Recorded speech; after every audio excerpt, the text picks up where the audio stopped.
What's up, everyone? Melo and Justin Graver here with another exclusive breakdown for the Music City Audible YouTube channel, and today we are breaking down the Senior Bowl rosters, looking at, for this video, the offensive side of the ball. If you don't know, Justin Melo here is a Senior Bowl expert. He's been interviewing most of the prospects that are going to be out in Mobile this week. How many interviews have you done now, Justin? 52 we finished with, 52. So it was a crazy series, a lot of future first-round picks, future mid-round starters, and probably a Tennessee Titan or two, I would imagine, along the way. I would imagine. So we are going to get into this roster now. Let's start on the we're going to do this video, offensive side of the ball. If you want to hear about the defense, check out our other video that's on the channel there, looking at the defensive side of the ball. But let's start with the most important position in sports, the quarterback position, where we have a handful of guys that are really intriguing prospects. And I think no one more intriguing than the top two guys who competed against each other multiple times this past season, Bo Nix and Michael Penix Jr. Let's start with Bo Nix. What are you looking forward to seeing from Bo Nix at the Senior Bowl this week? What does he need to do to really boost his draft stock? Well, I'm going to talk about both of them, if you don't mind, because absolutely. What great gets for Jim Nagy in the Senior Bowl. If you remember last year's class of quarterbacks, it wasn't that good, in all honesty, right? And we saw that down there in Mobile, where no one really stood out and wowed. You come back this year, you get Michael Penix Jr. and Bo Nix, two potential first-round picks. I thought the best thing, the smartest thing that they did, and I wondered how they were going to do it, the Senior Bowl staff, they put them on the same team. So I'm like, I'm surprised they're not competing against each other. But you know why they did that? They got to throw back-to-back now in sessions and practice and all that. So if you got a short-term memory, you're going to see one go right after the other, right? Yeah. So the scouts are going to love that. They're really excited about it. I think both of them, look, they've got a chance to be first-round picks in April. We've seen them play a lot of football, right? These are older prospects, as we know. So I don't think you're going to see anything shocking from them down there at the Senior Bowl, really, that you didn't see on tape.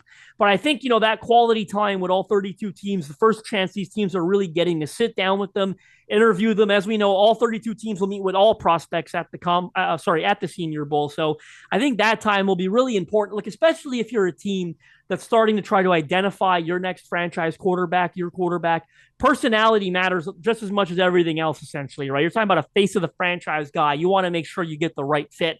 So that might be the biggest thing. So I expect them to both go out there and look really good, throwing the pill on practice drills, one-on-ones, 7-on-7s, you name it. I think they're going to have a great week of practice and probably do their pre-draft stock a favor. Yeah, I agree. I think one thing I'm looking at with Bo Nix here is how much of that Oregon offense was the reason for some of his, shorter average yards per attempt, air yards per attempt, things like that. There's, I think the numbers, if you break down the Oregon offense, like almost 1 in 5 passes that Bo Nix threw were screen passes at or behind the line of scrimmage. So looking forward to seeing him sort of operate whatever game plan they install this week. And then once he gets into the game this weekend, and throw the ball down the field more and just see if that accuracy translates as well down the field. With Michael Penix Jr., to me, it's about the questions are about how much his teammates lifted him up versus him lifting up his teammates. Got 3 really good wide receivers he played with at Washington. A lot of guys making contested catches down the field. On the one hand, you love to see your quarterback give his playmakers a chance, throw a catchable ball and let them make a play on it. On the other hand, you wonder how much some of that translates to the NFL. We've seen a lot of guys who are contested catch monsters in college go on to the NFL and not be very effective, can't create separation very well. I wonder if we might see a similar thing with the quarterback who's getting a lot of his yards on contested catches like that. But Michael Penix, aggressive arm thrower, got a lot of arm talent, likes to attack deep and make those big plays. So we'll see how that translates this week at the Senior Bowl. There's a couple more interesting names at the quarterback position here I want to touch on. Michael Pratt out of Tulane is a guy some people are projecting could sneak into the top 100, be a second or third round pick, a guy that, sort of a Will Levis territory in the draft, maybe even Dak Prescott, Russell Wilson, that kind of range, Derek Carr. So interesting, Michael Pratt will be there and he'll get a chance to show off. And then a lot of people listening to this podcast may be familiar with Joe Milton, who has an insanely strong arm, may not be the best at actually playing the quarterback position. Anything you want to say about Pratt or Milton here? Well, I think Pratt's a guy that's, a lot of experience, multi-year starter, will probably surprise a lot of people or wow a lot of people with accuracy, command of the offense, even on a short week of practice. With Milton, you said it's elite arm strength. We know the physical traits are truly special, and I expect some of that to shine through. at the Senior Bowl, right? So especially in that the way that environment's fostered. So should be actually it could be a good week for him. And I imagine there will be a lot of NFL teams that get excited about the moldable traits that they'll see from Joe Milton. Don't forget Spencer Rattler. He's there too. Right. That's a really interesting one. I think he's really, I'll tell a quick story. If you're listening to this, this will be a treat for you. A lot of people talked about Spencer Rattler's maturity throughout the years. He's gotten a lot better. He's gotten a lot more mature. He's grown up a lot, especially making the move over to South Carolina. When I was doing that Senior Bowl series of mine, at times, I'm going directly to the players. That's how I'm directed to do it. I felt like I was babysitting a little bit at times, right? I got to be honest, right? And these guys are really busy. I get all that, right? But certainly you're following up 2, 3, 4 times in some case. Spencer Rattler texted me back after 7 minutes after I told him that we needed to get this done and said, yeah, I'm available this afternoon. Here's the time. Give me a call. He was just so organized about the way he went about it. I saw that change in him and in that growth, certainly as a person, as a leader, a lot more mature. And by the way, he's played some pretty damn good football at South Carolina. I expect him to go down there and look pretty damn good in Mobile. Yeah, absolutely. Anything else? Any other quarterbacks you want to talk about, or should we move on and let's look at the running back position here? No, let's get to some of these backs. It's an intriguing group. Yeah, let's get to some of these running backs here. Justin, I'm curious to know who's on your watch list at the running back position, because from what I've read, from what I've heard, it's maybe not the strongest group of backs that we've seen in Senior Bowl history, but who do you like that's going to be in Mobile? Well, I really like Marshawn Lloyd from USC, right? That's a really good one. In fact, I've spoken to people, and this surprise me a little. It might surprise others as well. I've had people tell me he's the best back in this class. And when I mean people in the NFL. Wow. So I think there's a small chance that he's the first running back drafted. And I don't think a lot of people are expecting that right now. He's great in the passing game. He's an electric playmaker with the ball in his hand. So there's a lot of excitement there. The most interesting one in attendance, I'll tell you right now, is Dylan Labe, New Hampshire. Yeah. This guy ran for 715 yards this year and had 700 receiving yards. Okay. Yeah. About 16 total touchdowns. You want to talk about a dual threat back that today's running back, everyone wants someone that can catch the ball. Well, he did it at New Hampshire. I get it, right? Let's see how he looks around top end competition. Can you catch a ball on a linebacker that went to Missouri? You know what I mean? Can you separate from an SEC linebacker? Can you do all those things? Look smooth in pass pro drills against D linemen that didn't play at New Hampshire. Right. You know what I mean? You catch my drift. So huge week for him. And the kid out of Kentucky, Ray Davis, is really, really intriguing as well. Very good football player. Yeah. Dylan Laub. I don't know if I'm saying his last name right, but I interviewed him and I can't remember. I had a great time with him, by the way. Outstanding kid. It's funny. We had a really funny conversation about Tommy DeVito, of all people. Again, a fun story I'll give our listeners here. His agent's a good buddy of mine. Dylan's is an Italian gentleman. And I joked about it. And I said, Italian through and through, man. He's got a little Tommy DeVito to him. And he burst out laughing because he's like, I grew up in that area, in that Jersey Shore area. And he said, the Tommy DeVito thing is not fake. Like, that's how the Italians are down there. And I said, I'm well aware because I grew up in a predominantly Italian neighborhood as well. And it was always about the chicken parm and the pastas and the pizzas. Like, that is very legit. So me and Dylan, I think, busted a gut for about 30 minutes just joking about his agent and other like-minded Italians the entire time. Dylan's a really good kid, and I can't wait to see him down there. And you mentioned his receiving prowess. This is a guy who had 295 receiving yards in one game, in the only game he played against a Power 5 school in 2023. So small school guy with a chance to show that he can compete with the big boys down in Mobile. I like that one. Let's talk about the wide receivers. This is where Titans fans ears are gonna perk up a bit. There's a bunch of very intriguing names down there at the wide receiver position. And I think we should start with a guy that many people on draft Twitter and Titans Twitter are falling in love with already. Xavier Legette, South Carolina receiver who has elite game-breaking ability, run-after-catch skills, reminds some people of A.J. Brown, reminds some people of Deebo Samuel.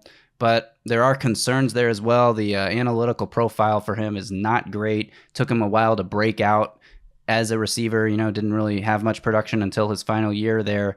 And then the measurements came in on Monday morning, and he's a lot smaller than he was billed. He was billed as a 6'3", 225-pound receiver, measured in at 6'1", 223, which still, pretty beefy, but not as tall as we expected. And his hands are a bit smaller than I think many people expected. What can you say about Xavier Legette?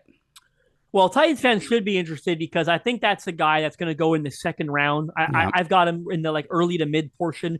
So the Titans are going O line in the first, potentially receiver in the second. He's going to be right around that range, right? Certainly, I get the appeal with the AJ Brown, Debo Samuel. More about you get him the ball in his hands quickly, play action, slants, overs. Those routes that the Titans used to really like. I don't know if they still will, going through a new scheme, but certainly he's a guy that could be a game breaker in space, right? I'm about to turn Titans fans off of him completely. And I say this kiddingly. I spoke to him a couple months ago. I had a great conversation with him. I asked him about the breakout. Okay. Here's a throwback name for you. You might know where I'm going with this if you're really well versed in college football knowledge and staffs and what that. You know who he credited for his breakout? Hmm. Former Titans offensive coordinator Doel Logans. Dowell. Logains. Dowell Loggins, yes. Dowell Loggins, we used to call Logains. Titans fans who didn't like him used to call him tongue in cheek. He's the offensive coordinator at South Carolina. This was his first year. I think he took over right before the bowl game last year. And Xavier, he had a breakout game in that bowl game last year. It was the only game he did anything. And he told me from the moment Coach Loggins got there, he looked at me immediately and said, "We're going to make you a focal point of this offense. You were underutilized by the last guy." And he goes, "He made me feel so good from the very beginning. I had such a good week of practice. I broke out in that bowl game, and I continued it all throughout 2023, even though obviously we had multi-month layoff." He's a big fan of Doel Loggins as his offensive coordinator. Credits him for having a breakout year. And credit coach. He did see something in him that I guess the previous coordinator, the previous staff, whatever, did not see. You look at his numbers, there's like zero production. You're not even talking about a guy that had 400, 500 receiving yards. You're talking about essentially zero production almost, right? The year before. But Coach Logan saw something in him, and he was right because he broke out in a major way under him. Yeah, and there's some Spencer Rattler connections there too, as he was his quarterback at South Carolina. So as he goes, his receivers go too. Definitely an interesting name to keep an eye on. I really want to see how he runs routes this week. I want to see his ability to separate. I think he's a guy that could have a big week and boost his stock to make him a surefire second rounder. But if he doesn't have a great week, I could see him potentially slipping in the draft. So definitely a name to watch there. The receiver class is stacked, and the guys at the Senior Bowl are there's a lot of guys that could be, second round picks here. I don't know if there's any first round picks in this group, but there are a lot of potential second round picks. One guy I'm really intrigued by, and this isn't maybe a name as high on people's lists, but Devontae Walker of North Carolina, a guy with a lot of size and a lot of speed, ability to be a deep threat, track the ball, make those catches down the field. He had some weird NCAA suspension, like trying to get his eligibility right, and only ended up playing, I think, 8 or 9 games this year, and not the most productive player either. He finished with 699 yards and 7 touchdowns this season, but playing the amount of games he played in. Right. He had 300-yard games, multiple multi-touchdown games. He was definitely a game breaker type of player at North Carolina. What can you say about Devontae Walker? Well, I think for the most thing, it's going to be how raw is he and how ready is he to play right away. I think that's what you're going to find out about at the Senior Bowl. To me, that's the most intriguing thing. You said it. The measurables are there. The athletic profile is there.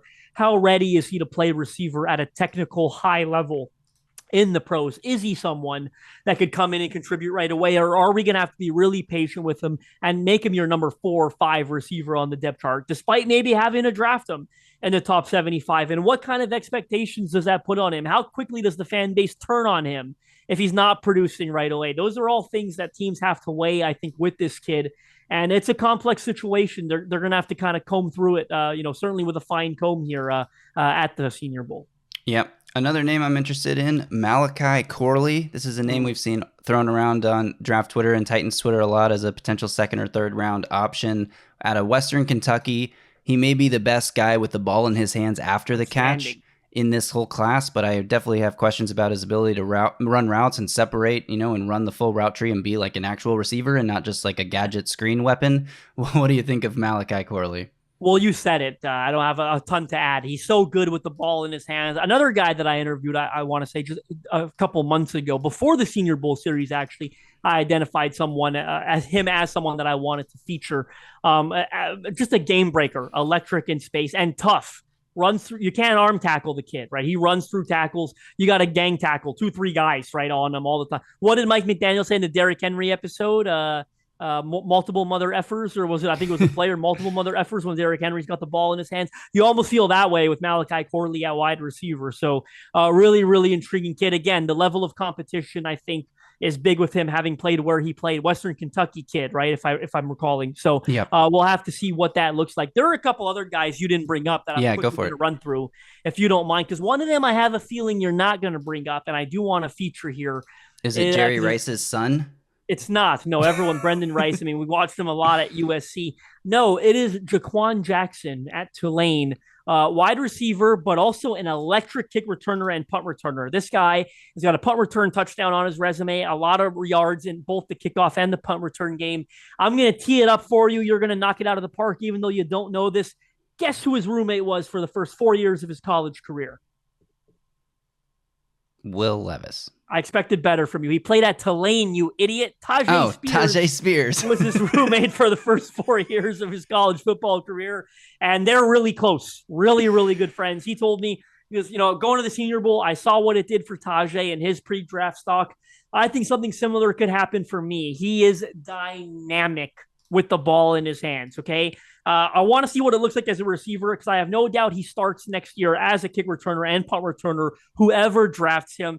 You know what? I had one NFL scout tell me, maybe this is bad timing, better protection of the football, but I had one NFL scout tell me Zay Flowers. And I Oh, mean, wow. that is a lofty, lofty comparison, but I get it. He's dynamic, the lower body flexibility, the route running, ability to separate. I can't wait to see this kid, what he does this week. There's the Georgia player, Lad McConkey, is there Yes, too. I think a lot of quickly. people are excited about him. And then another, Ricky Pearsall from Florida. yeah, and then Christian McCaffrey's little brother Luke is a name to Luke is watch too, there. just to Yep. see. Apparently he's a slot.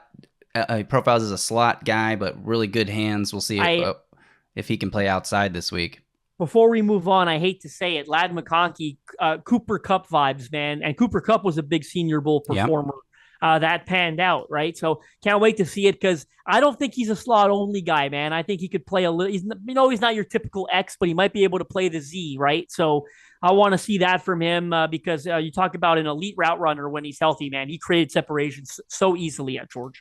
Yeah, so a ton of receivers. We didn't even touch on. I think we maybe named half the guys that are there. That's not even there. There's a lot to look at. We'll see who stands out this week, and we'll recap it next week. But definitely a bunch of names to watch there if you're interested in receivers. This is a really deep class, and a lot of those guys are at the Senior Bowl. Let's move on. Sticking on the offense here with the tight ends. Any tight ends stand out that you're interested in seeing this week? It's tough for tight ends to stand out at the Senior Bowl, I feel like, because there's not a lot of contact during the practices, not a whole lot of chance to show that you can be that elite inline blocker that a lot of teams are looking for in a tight end. But we will get to see their ability to run routes and catch passes this week. Who do you have your eye on? Well, I'll be honest with you. It's not a terrific tight end class this year in general. It's just not.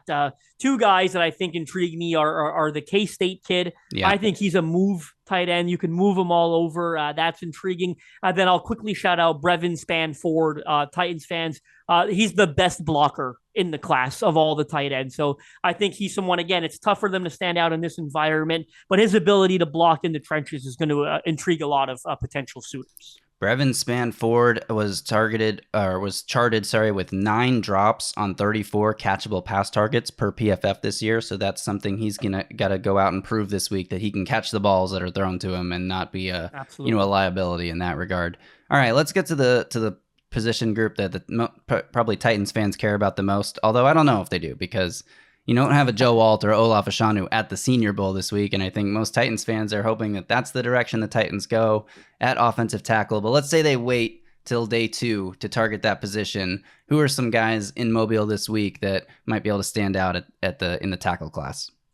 Well, Jordan Morgan's there from Arizona. I think he's probably a late one. I got a great grade on him. I was a big fan of what he did this past year. He's athletic. He's great in pass pro.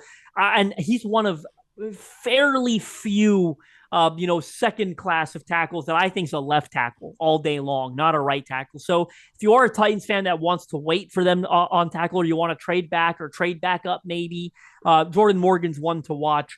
Patrick Paul out of Houston is very intriguing. All their measurables, freak athlete, freak measurables as well. I think he's a second round pick, probably not a first rounder. So he's one that's high on my list. I mean, we just got the measurables for Oregon State right tackle. I've been a big fan of Talis Fuaga.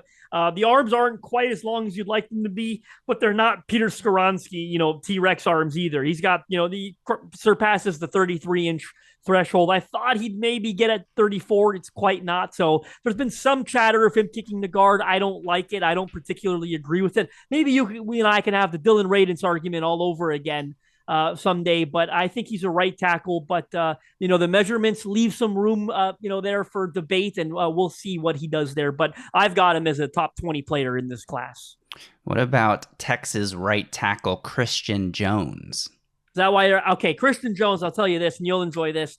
I did the interview with him a few weeks ago. Definitely one of my favorite guys in this class. Super talkative, super chatty. I don't know if he wants to do the interview, but he was more interested in asking me where I come from and where I live and what kind of food is out there in Toronto. The linemen always want to talk about food. You know what I mean? I think after I was done with him, I think he's going to book a trip here real soon. We talked about getting some Jamaican food and some stuff that he might not have as access to in maybe a less multicultural place. Toronto's so multicultural.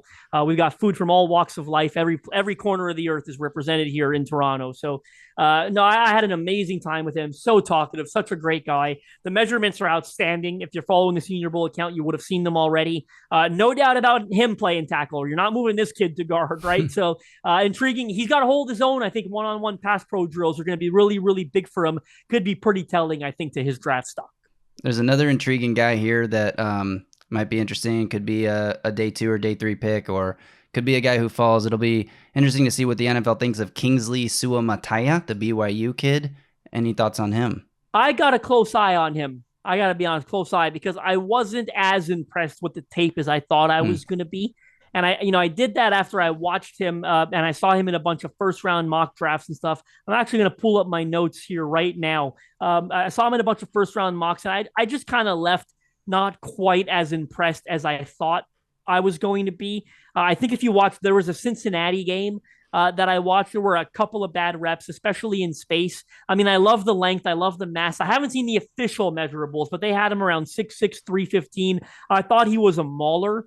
I thought he struggled in space a little bit. So if you're trying to run this Cali offense here and you want it to McVay, they have Shanahan, they like athletes at the position, right? So I don't know about the fit. I think he's better suited to handle power than speed. That was one of my biggest takeaways with him. So he's one I'll be watching closely. I also watched the Texas Tech game. That was another, I watched multiple, but Texas Tech was another one that kind of concerned me a little bit as well. I thought more day 2.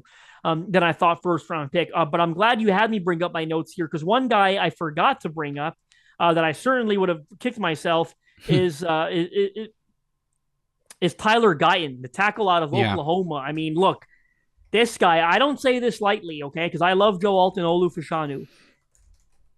Highest ceiling, highest upside of any tackle in this class. Now, I know that's a lofty thing to say, but I can't tell. The athleticism is outstanding. He is the easiest mover in this entire class. He's a bit raw, okay? But the movement skills, the mobility, the athleticism, they are out of this world. I don't see any way this guy gets out of the first round unless there's some sort of issue we don't know about. I interviewed him the other day. I had a great time with him. Zone heavy guy, in my opinion, loves climbing to the second and third level, loves pulling around the corner there with the tight ends and getting to the corners and safeties. Like, outstanding athlete. I think he's going to look stupid good out there. Do you think he is a potential left tackle at the next level, or is he? Yeah. Yes, okay. I've got him as a left tackle. I think personally. Played right tackle at Oklahoma this past year, so I've got him as a left. Very interesting name there. Again, this is another position group that's super deep, so we can't hit everybody, but there are going to be a ton of intriguing names to watch this week at that position, especially because the defensive line depth and talent at the Senior Bowl this week is pretty good, so those will be some really interesting battles. Let's close up our offense here by talking about the Interior offensive line, I want to start with two guys that are going to be pretty big names, pretty hot names, I think, for any team that's looking at an upgrade at center. And that's the Oregon kid, Jackson Powers Johnson, and the Georgia guy, Cedric Van Pran. 2 3-name prospects at the center position. Thoughts on those two? Well, let's throw in Zach Frazier in there, the West Virginia kid as well. I don't know how much he's going to be doing based on the injury that he had a couple months ago, but there are a lot of really good centers and interior offensive linemen here. I mean, Jackson Powers Johnson, he's my top ranked center in the class. I put a bit of an asterisk next to it because I think Graham Barton, the kid from Duke, I don't think he's going to be in attendance. He was supposed to be, but I don't believe he's there. I think there's a situation he's dealing with. But if he's a center, he's probably my top ranked interior lineman in the class, period. I mean, Peter Skoronski vibes on tape. He played left tackle. You're kicking him inside. He's just so clean. I mean, there's just not a lot of losses on his tape. They're really hard to identify.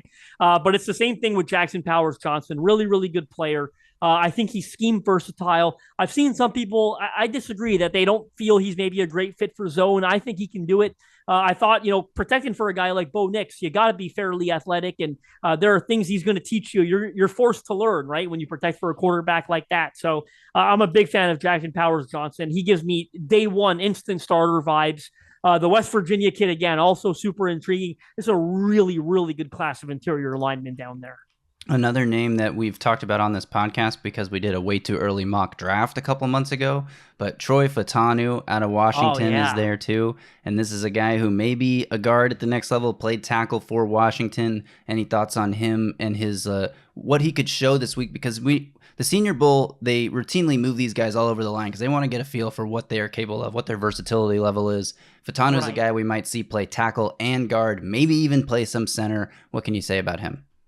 Well, I think, first of all, the measurements are going to be key, right? So I don't know. I don't think those have come out yet, but that'll be big to determining, how much are we talking about him moving inside. I've projected him to move inside the entire time since I've watched him. I think he's likelier to be a guard than a tackle. But he's extremely powerful. I mean, that Washington offense, it spoke for itself this year, right? Like high flying passing offense, I think ranked number 1 or 2 in all of the entire nation. You talked about Michael Penix Jr. earlier this episode. We know what the receivers were like. He was a part of that. No, he was a part of that core, I think. So really, really good football player. One of maybe, I'd say about 15 guys that are attending the Senior Bowl this year that have a great chance to be a first-round pick. Nice. Okay, so any other names on the offensive side of the ball as we wrap this thing up here that you are looking at? Any sleepers, any last guys we didn't get a chance to mention? I mean, we could have gone on and on, right? I think the receivers were probably a couple we didn't touch on too much, but certainly they've got an outstanding group this year, and I can't wait to see how it all unfolds. Yeah, same. So we'll be back next week to talk more about the Senior Bowl and the actual game itself, as well as the week of practices. But if you want more, we are about to do our defense. We're about to tape our defense video, so we're going to have that up on the YouTube channel pretty much at the same time as this one. So flip on over, watch our defensive prospect breakdown. We appreciate everyone for tuning in. Make sure you're subscribed to the Music City Audible YouTube channel. Appreciate everyone who tuned in. Like I said, we'll be back. So until then, y'all stay safe out there and tighten up.